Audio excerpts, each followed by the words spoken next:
welcome to the deep dive. Today we're taking a really insightful plunge into a topic lots of people think they've got figured out, semaglutide and weight loss. Mm-hmm.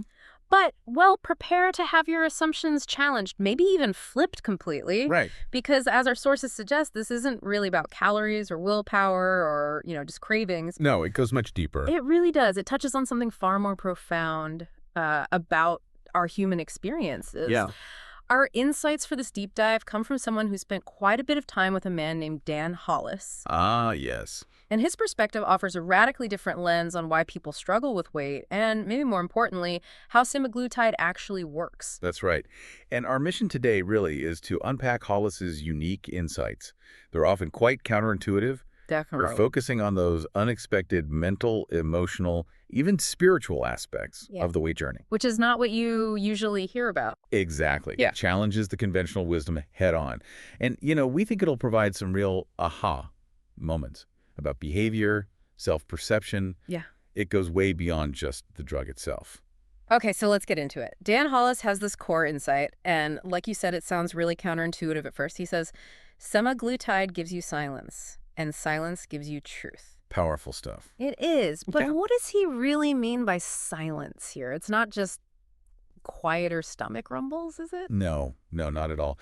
What really stands out is that when Hollis talks about silence, he means something much, much deeper than just, appetite suppression. Okay. He's talking about a moment where, and this is his phrase, food stops talking. Food stops talking. Think about it. For so many people, there's this constant internal noise, right? What to eat, when to eat, what you shouldn't have eaten, the guilt, the planning, the craving. That mental chatter. Exactly. That noise can be overwhelming. Hollis says that when that noise stops, for many people, it's like the first honest moment they've had in 20 years. Wow. 20 years. Imagine living with that constant nagging voice track in your head about food, and then poof, it's gone. What do you even do with that quiet? That's the huge shift he's pointing to. That's a radical thought, yeah. Right. The end of that constant internal negotiation. So, okay, if the physical hunger noise quiets down, what does Hollis say this actually reveals? It sounds like it's more than just fixing a biological issue. Precisely. Hollis doesn't really see semaglutide as fixing the problem, per se. It's more like it opens a window. A window. Yeah. It puts it like this. Semaglutide doesn't fix you. It gives you space to fix yourself. Ah, okay. So it's a catalyst, not the cure itself. Exactly. It creates the opportunity. Now, this challenges everything we kind of grew up hearing about weight loss, doesn't it? Totally. Hollis asserts, the world thinks fat is about food, calories, carbs, discipline, whatever. They're all wrong. That's a bold statement. It is. And it leads to this really profound reframe he offers. He asks this question. What if you weren't broken? Just confused? Confused, not broken. Yeah. He really emphasizes that for so many people, it was never about the food. Not really. It was masking something else. What does that make you think about how we usually frame weight struggles? It makes you rethink everything, honestly. Like, maybe the focus has always been in the wrong place. So he's saying hunger often acts as a stand-in. Yes.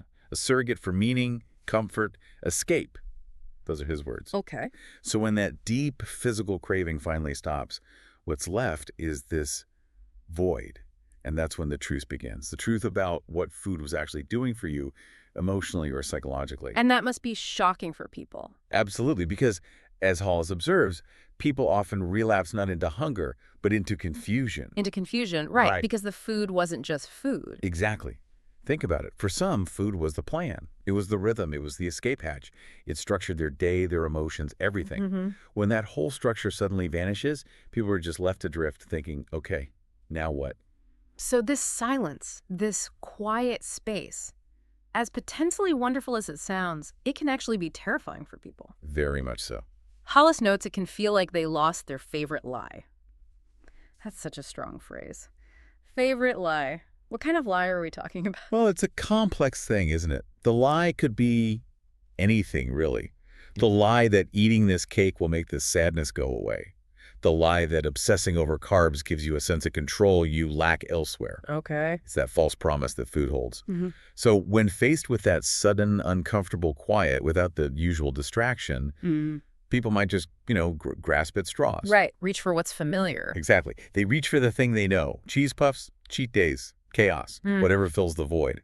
The sources we looked at suggest people often fail not because the drug stops working, But because. because no one taught them what to do with the quiet. So the old coping mechanism is gone, poof, and you're just left standing there, Yeah. completely lost, no map. Utterly disoriented, like the ground shifted beneath their feet. Right. And this is precisely where Hollis argues the real work needs to happen. Okay. It's not the drug failing. It's the lack of a new framework. Yeah. This is where he brings in his solution. Building scaffolding? Scaffolding. Okay, like support structures. Exactly. Building scaffolding in that new quiet space the semaglutide opens up. And it's not vague. He breaks it down. 3 pillars. Identity, ritual, language. Identity, ritual, language. So these are the building blocks for navigating this new reality. That's the idea.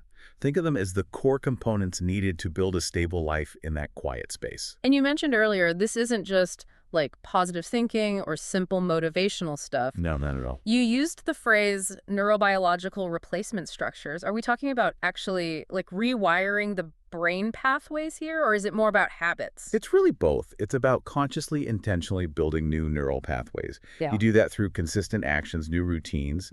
These new pathways eventually replace the old ones that were linked to using food for comfort or escape or whatever it was. So it's about creating these rituals, rhythm, routines, the lattice that keeps people upright when the chemistry wobbles. The lattice. I like that metaphor. Something to hold on to. It's practical, but yeah, it's profound too. And another crucial piece Hollis emphasizes is community, right? He says something quite striking. Most people don't fail because the medication doesn't work. They fail because they were alone. It's a huge point for him. Absolutely huge. He stresses, support isn't optional. It's neurobiological scaffolding. Wow, neurobiological scaffolding. So human connection is literally part of the brain rewiring process. That's how he frames it. It's the real-world reinforcement. Right. It helps embed those new neural pathways, those shifts in identity. You need other people reflecting that new identity back to you, supporting those new rituals. Okay, this really broadens the picture. So according to Hollis, this whole journey, it's not just about weight. Not at all. He says it's about rewriting the story people were too full to finish. What does he mean by too full? Well, connecting it back, too full of the noise, maybe, too full of the old coping mechanisms, the confusion, the distraction of food. There wasn't space to even think about the deeper story. Ah, right. And there's often this powerful disconnect. Hollis points out, your body changes faster than your identity. That makes sense. You see it all the time. Yeah.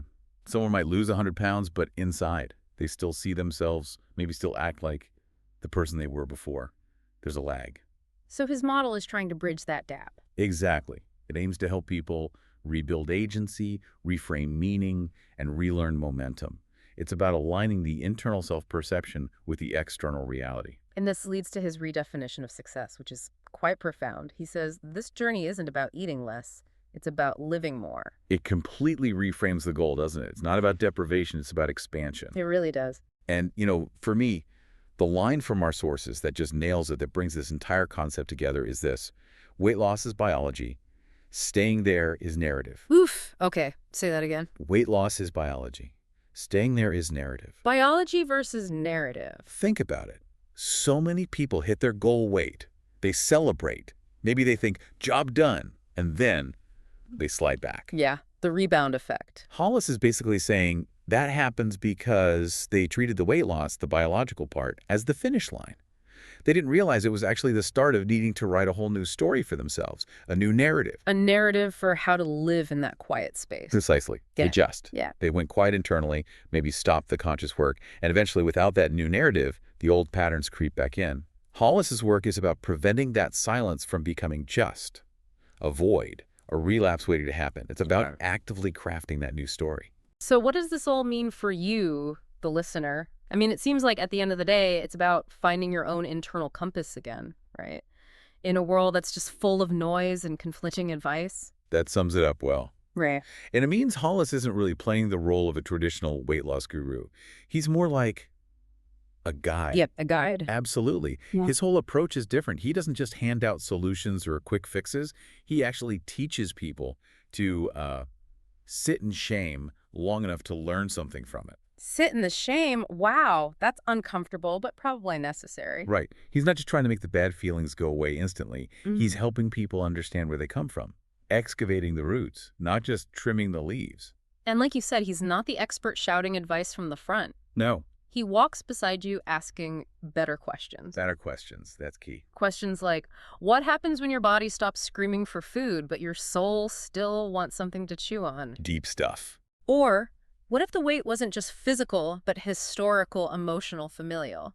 These aren't diet questions, are they? They're fundamental life questions. Exactly. They force a much deeper level of introspection. So as we wrap up this deep dive, it's really clear Dan Hollis completely flips the script on semaglutide.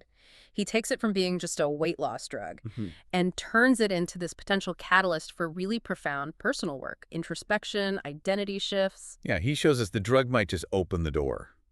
But what you do in that quiet room on the other side, that's the real journey. That's the work. So maybe a final thought to leave you with is this. If something like semaglutide provides a pause button, a quiet space for truth, what might you discover about your own motivations, your own sort of emotional architecture? If you just allowed yourself to sit in life's quiet moments, whatever they are, long enough to really listen. That's a powerful question, and maybe it ties back to that earlier idea. Perhaps many of life's struggles aren't really about being broken after all. Maybe it's simpler and harder than that. Maybe it's just about being confused. Something to definitely think about.